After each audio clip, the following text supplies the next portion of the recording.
കണ്ണൂർ കിച്ചണിലേക്ക് നിങ്ങൾക്ക് എല്ലാവർക്കും സ്വാഗതം. ഇന്ന് നമുക്ക് മുട്ട വെച്ചിട്ട് നല്ലൊരു ബട്ടർ മസാല ഉണ്ടാക്കിയാലോ. എഗ് ബട്ടർ മസാല, നമ്മൾ ഈ ചിക്കൻ ബട്ടർ മസാലയൊക്കെ ഉണ്ടാക്കാറുണ്ടല്ലോ, അതുപോലെ തന്നെ നല്ല ടേസ്റ്റി ആയിട്ടുള്ള ഒരു കറിയാണ് എഗ് ബട്ടർ മസാല. വളരെ എളുപ്പത്തിൽ തയ്യാറാക്കി എടുക്കാനും സാധിക്കും. അപ്പോൾ എങ്ങനെയാണ് ഇത് ഉണ്ടാക്കിയെടുക്കുന്നത് നമുക്ക് നോക്കാം.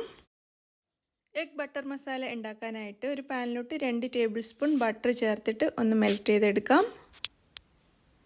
ബട്ടർ ഒന്ന് മെൽറ്റായിട്ട് തുടങ്ങുമ്പോൾ നമുക്കിതിലേക്ക് 2 സവാള ചെറുതായിട്ട് അരിഞ്ഞത് ചേർത്ത് കൊടുക്കാം.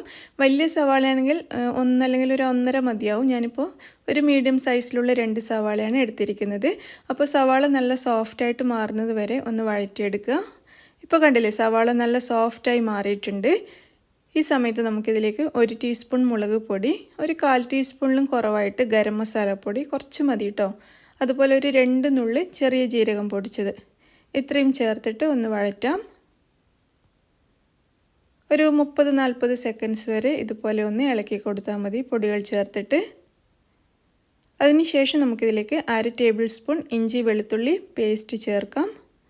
അതും കൂടി ഇതിലേക്കൊന്ന് മിക്സ് ചെയ്തെടുക്കാം.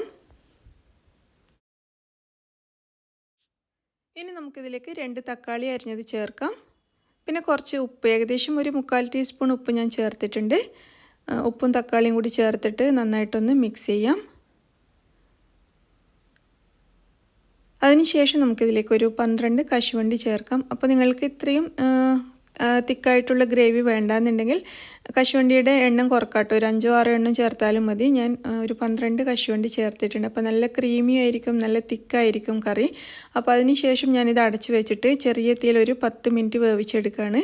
അപ്പോഴേക്കും നമ്മുടെ തക്കാളിയും കശുവണ്ടിയും ഒക്കെ നല്ലതുപോലെ വെന്ത് കിട്ടും. അതിനായിട്ടൊരു 10 മിനിറ്റ് നമുക്കിത് വേവിച്ചെടുക്കാം.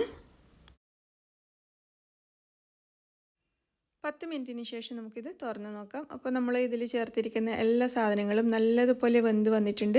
കശുവണ്ടിയൊക്കെ നല്ല സോഫ്റ്റ് ആയിട്ടുണ്ട്, തക്കാളിയൊക്കെ നല്ലതുപോലെ ഉടഞ്ഞു വന്നിട്ടുണ്ട്. ഞാൻ സ്പൂൺ വെച്ച് ഒന്നുകൂടി ഒന്ന് ഉടച്ചു കൊടുത്തിട്ടുണ്ട്. അതിൻ്റെ ആവശ്യമൊന്നുമില്ല, കാരണം നമ്മളിത് അരച്ചെടുക്കുന്നതാണ്. അപ്പോൾ ഞാനിതിലേക്കൊരു ചിക്കൻ സ്റ്റോക്ക് ക്യൂബും കൂടി ചേർത്തിട്ടുണ്ട് കേട്ടോ. അതും കൂടി ചേർത്ത് നന്നായിട്ടൊന്ന് മിക്സ് ചെയ്യാം. അപ്പോൾ നല്ലൊരു ഫ്ലേവറിന് വേണ്ടിയിട്ടാണ് ചിക്കൻ സ്റ്റോക്ക് ചേർത്തത്. നിങ്ങൾക്ക് ഇഷ്ടമാണെങ്കിൽ മാത്രം ചേർത്താൽ മതി. അപ്പോൾ ഇതിവിടെ റെഡി ആയിട്ടുണ്ട്. അടുപ്പത്തു നിന്ന് മാറ്റിയിട്ട് അതിൻ്റെ ചൂടൊന്ന് കുറഞ്ഞപ്പോൾ ഞാനിതൊരു മിക്സിയിലോട്ട് ഇട്ട് കൊടുക്കുകയാണ്. നല്ല ചൂടോടുകൂടി ഇടണ്ട, കുറച്ച് ചൂട് കുറഞ്ഞിട്ട് ചേർത്താൽ മതി. എന്നിട്ട് അതിലേക്ക് കുറച്ച് അരക്കാനാവശ്യമായിട്ട് കുറച്ച് വെള്ളം കൂടി ചേർത്തിട്ട് നല്ലതുപോലെ അരച്ച് മാറ്റി വെക്കുക. അപ്പോൾ കറി ഉണ്ടാക്കാനായിട്ട് ഞാനൊരു പാത്രം അടുപ്പത്ത് വെച്ചിട്ടുണ്ട്. അതിലേക്ക് 2 ടേബിൾ സ്പൂൺ ബട്ടർ ചേർത്ത് കൊടുക്കുക. ബട്ടർ നല്ലതുപോലെ ഒന്ന് മെൽറ്റായിട്ട് വരുന്ന സമയത്ത് ഞാനിതിലേക്ക് 1/2 ടേബിൾ സ്പൂൺ ഇഞ്ചി വെളുത്തുള്ളി പേസ്റ്റ് ചേർത്തിട്ട് ഒന്ന് വഴറ്റിയെടുക്കുകയാണ്. നല്ലതുപോലെ വഴറ്റണം, അതിൻ്റെ നല്ലൊരു മണം വരണം. അതുപോലെ തന്നെ ചെറുതായിട്ടൊന്ന് കളറ് മാറി വരണം. ആ സമയത്ത് നമ്മൾ തയ്യാറാക്കിയ ഗ്രേവി ഇതിലേക്ക് ഒഴിച്ചു കൊടുക്കുക. എന്നിട്ട് നല്ലതുപോലെ അങ്ങ് മിക്സ് ചെയ്ത് കൊടുക്കാം. അതിനുശേഷം നമ്മൾ അരപ്പരച്ച മിക്സിയുടെ ജാറിലേക്ക് കുറച്ച് വെള്ളം ചേർത്തിട്ട് അതും കൂടി നമ്മുടെ കറിയിലേക്ക് ഒഴിച്ചു കൊടുക്കുന്നുണ്ട്. നമുക്ക് എത്രയാണോ ലൂസായിട്ട് വേണ്ടത് അതിനനുസരിച്ച് വെള്ളം ചേർക്കുക. അപ്പോൾ ഞാനൊരു 2 പ്രാവശ്യമായിട്ട് 1 കപ്പോളം വെള്ളം ഇതിലേക്ക് ചേർത്തിട്ടുണ്ട്. എന്നിട്ട് നന്നായിട്ടങ്ങ് മിക്സ് ചെയ്ത് കൊടുക്കാം. ഇനി ഞാൻ ഇതിലേക്ക് ചേർക്കുന്നത് ഒരു 2 ടേബിൾ സ്പൂൺ വരെ ടൊമാറ്റോ കെച്ചപ്പാണ്. അതുപോലെ 1/2 ടേബിൾ സ്പൂൺ സോയാ സോസും കൂടി ഇതിലേക്ക് ചേർക്കുന്നുണ്ട്. എന്നിട്ട് നന്നായിട്ടങ്ങ് മിക്സ് ചെയ്തെടുക്കാം. പിന്നെ ഇതിലേക്ക് 1 ടീസ്പൂൺ വരെ കസൂരി മേത്തി ഒന്ന് പൊടിച്ചിട്ട് ചേർക്കുകയാണ്. ചെറുതായിട്ടൊന്ന് ചൂടാക്കിയതുകൊണ്ട് തന്നെ നന്നായിട്ട് പൊടിച്ചെടുക്കാൻ പറ്റിയിട്ടുണ്ട് കയ്യിൽ വെച്ചിട്ട് തന്നെ.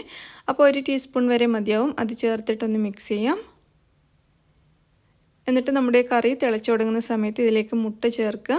അപ്പോൾ ഞാൻ മുട്ട പുഴുങ്ങിയിട്ട് ഓരോന്നും തോട് കളഞ്ഞ് 2ആയി കട്ട് ചെയ്തിട്ടാണ് ഇതിലേക്ക് ചേർത്തിട്ടുള്ളത്. മുട്ട മുഴുവനായിട്ട് വേണമെങ്കിലും ചേർക്കാവുന്നതാണ്. അപ്പോൾ ഒരു 5-6 മുട്ട ഞാൻ ഇതുപോലെ ചേർത്ത് കൊടുത്തിട്ടുണ്ട്.